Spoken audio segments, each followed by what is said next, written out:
What's up, everybody on YouTube? I'm Owen-H. Welcome to the next episode of What's It Worth, where I'm going to be reviewing my top favorite video games of the Alien franchise, Alien Isolation.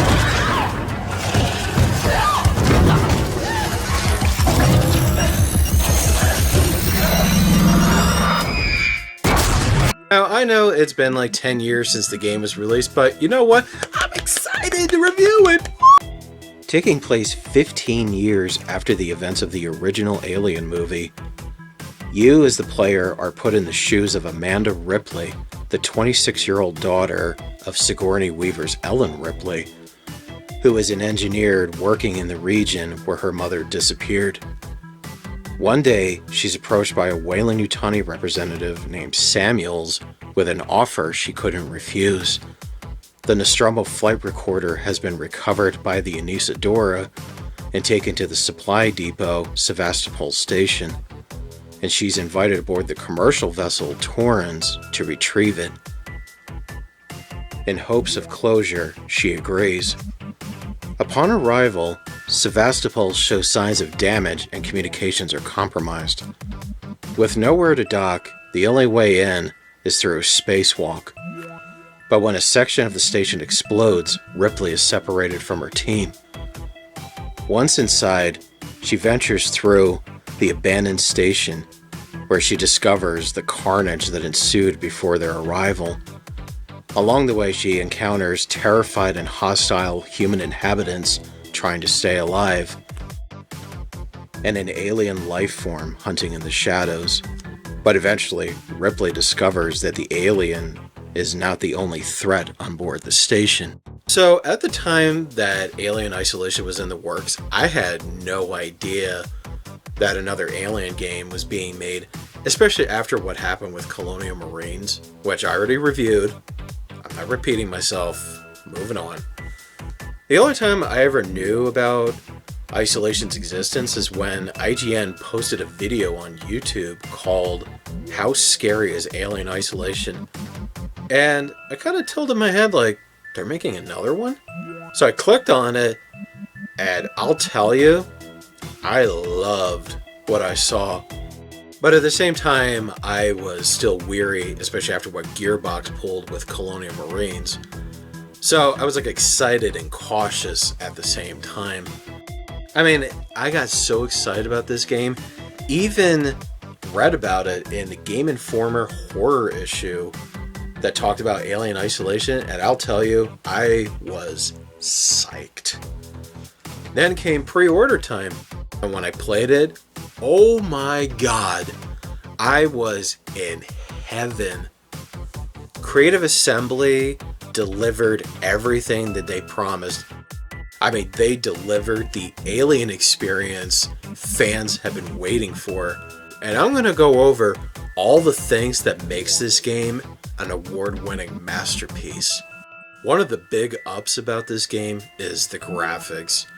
It was so gorgeous and polished and moody and atmospheric. It done so well and so realistically. I mean, I'm so lost for words of how the graphics were in the game. I mean, it did exactly what it's supposed to do. It captivates you and it really pulls you into the Alien universe. And what's cool about it is they don't take you back to like around Aliens a little before or a little after. No, this goes back to the original Alien. Oh my god. Wow. I mean, it's like when you play the game and you roam around a ship or the Sevastopol station, it makes you go like, you know, a part of me wish that I was actually there, but at the same time it's like, I don't want to be there. Not only was it the graphics, but the sound design was amazing. I mean, it's like the surround sound was just phenomenal. It's like, that's another important element that really puts you in that world, is the sound. Like every creak, every screech, every bump, every alarm, every computer sound it really just puts you in that world. And what makes it even better, to put the cherry on it, was they go back to using the original sound effects of the original Alien, with some sound effects from Aliens. And what's even better is when they did the sound design for the Xenomorph. Holy shit, you talk about something that will haunt your dreams. How they designed the Xenomorph sound effects, they're different sounds, but it sounds so much better and so much scarier that it makes you go, ugh. Because imagine hearing a creature screaming at you with that sound. It makes you go. Also, the perk that makes this game even better are the character designs. Unlike what Colonial Marines did, which was so half-assed, Isolation did something even better. They mocapped their actors, not just for their physical performance, also in their facial expressions and how they convey emotions. It was so well done, and it was so realistic. I mean, it was like you really just took in the characters. To put the cherry on it, Creative Assembly decided to reunite the original cast to reprise their roles for Alien Isolation, which meant you get to hear the voices of Sigourney Weaver, Tom Skerritt, Veronica Cartwright, Yaphet Kotto, and Harry Dean Stanton. But for Ian Holmes' Ash, they use as a likeness, but it's voiced by a completely different actor who sounds a lot like him.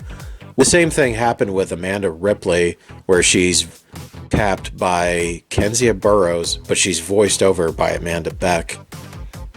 And also the game features another alien actor that you're probably not even aware of. For some of you that don't know, Marshall Waits is played by William Hope, aka Lieutenant Gorman from Aliens. And this isn't the first time he's appeared in another Alien property, as he also does the voiceover of Dr. Groves in Aliens vs. Predator 2010. I mean, it's kind of cool, you know, it's him being there, it's like him saluting the franchise. Now, you know how in video games, the foe or some characters, they go by a scripted routine each time you replay a certain part, and they do the same thing over and over? Well, the Alien, a lot of the times, goes off script, and that was the best thing that Creative Assembly has ever executed. Was they created the best Xenomorph ever in video game form. Creative Assembly's first attempt at a Xenomorph in video game form is the most terrifying in any Alien game. On top of bringing back the original look with slight changes to the body, Creative Assembly gives the alien other terrifying attributes that intensifies the experience. For instance, the creature is bulletproof, which makes you think twice about using your guns on this thing, because this thing will take bullets and all you do is just piss it off. The only way you could defend yourself against the creature is if you have Molotov cocktails or a flamethrower. It only just scares away the creature or temporarily wounds it, but otherwise it doesn't do any damage, just causes it to retreat only for it to return seconds later. On top of that, the alien has heightened senses, which means that it'll spot you and sense you quicker than humans or androids. One false move means instant death. And that's where sprinting is a last resort, because this creature is extremely fast. You can run, but it'll eventually catch up to you, because there is no way you could outpace the alien in this game. One last attribute that makes this creature the most terrifying to date in video game form is the fact that Creative Assembly programmed its AI in such a way where the creature will go off script and making it absolutely, in a scary way, unpredictable, which puts you in a position where you have no idea where this creature's going to come at you next, which intensifies the experience. There's vents that you can access, and sometimes there's safer ways to get from point A to point B without being shot at by the humans or having the alien come after you. but you're probably not going to want to stay in them for too long. That the alien does use the vents, and if he senses your presence, he's going to crawl in the vent after you. And I'll tell you, he is fucking scary when he's crawling through the vents and he's coming towards you. Not only are the humans and the aliens the threat, but you also come across the Working Joe androids, which they're these simple programmed rubber skinned robots that run under simple programming, and they're run by an AI known as Apollo. And you think that these guys are no trouble? Because if you do something unauthorized, they literally come after you.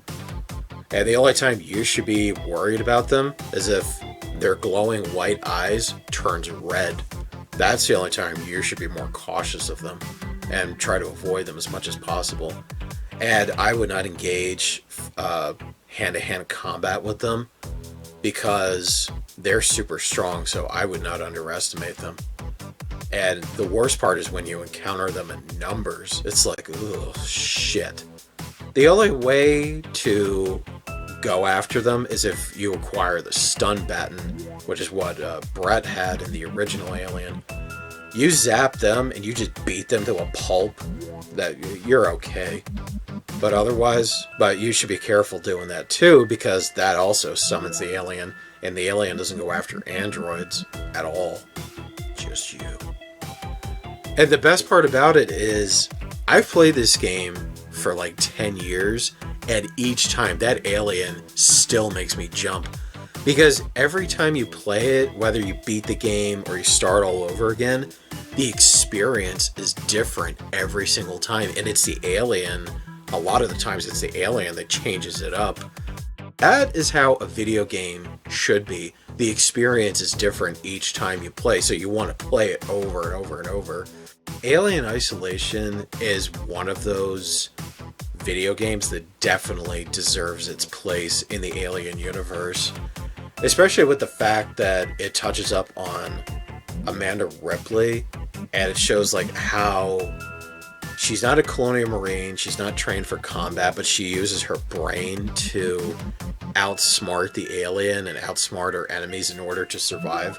Which, that's the thing that makes this game the best, is that it challenges you in a way that it's better to avoid conflict rather than engage it.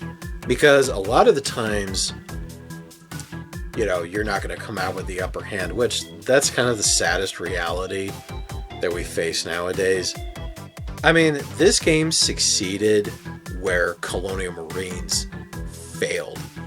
And what Creative Assembly did, I mean, they deserved the awards that they were nominated for. And it was such a shame that they didn't get to do the Alien Isolation sequel that they actually had planned for it. So it was kind of a bummer. And I think of all the Alien games, both in the past and then the newer ones that are still coming out, especially the virtual reality one, I think Isolation would stand as the best Alien experience you will ever get out of an Alien game. So, where do I rank Alien Isolation? That's a no-brainer, people. It's definitely full price, because this is a masterpiece. Out of all the Alien games, even Aliens vs. Predator, this game definitely deserves its place in the franchise. And you know what? This is one of those games that you wished it was a movie or a miniseries, which it could be a possibility that might happen. Okay, so I am done reviewing Alien Isolation, and I'll probably be moving on to Aliens Fireteam Elite, which that's one of the more recent ones I got, which is the last one I have for now. So until next time, I'm Owen H. Have a nice day. Please subscribe, please leave a comment.